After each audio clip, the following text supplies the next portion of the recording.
معنوياتهم الناس؟ معنوياتهم كلش عالية. يعافيك.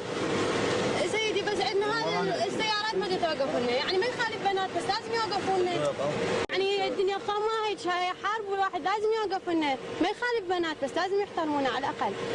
الشعب العراقي عموما منضبط، انا شفته من تجي الغاره دا يطبون، يعني هسه الغاره كانت وكلهم قبلوا على صفها.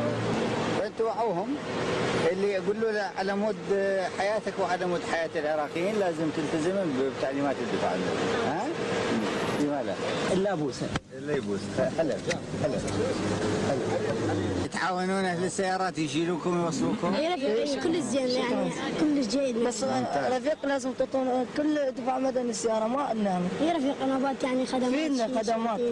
هسه استخدموا معاونه الشعب لانه ظروف الحرب الشعب كله لازم يساعد.